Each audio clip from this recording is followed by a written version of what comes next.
আজকের রেসিপি একদম অন্য ধরনের একটি মাছ, যে মাছটি দেখতে তেলাপিয়ার মতো অথচ তেলাপিয়া নয়। আবার অনেকে বলছেন ভেটকি ভেটকি মাছের বাচ্চা, কিন্তু ভেটকি মাছও নয়।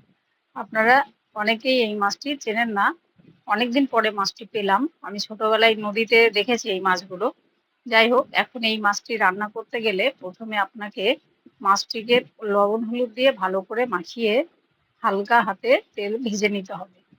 তারপরে ওই তেলের মধ্যে কালো জিরে শুকনো লঙ্কা ফোড়ন দিয়ে তার মধ্যে একে একে পেঁয়াজ বাটা, আদা রসুন বাটা, লঙ্কার গুঁড়ো, ধনের গুঁড়ো, আপনার হালকা একটু জল দিয়ে ভালো করে কষতে হবে। হালকা কষতে কষতে যখন তেল ছাড়বে, তেল ছেড়ে এলে তার মধ্যে লবণ হলুদ দিয়ে আবার একটু নাড়াচাড়া করে জল দিতে হবে পরিমাণ মতো।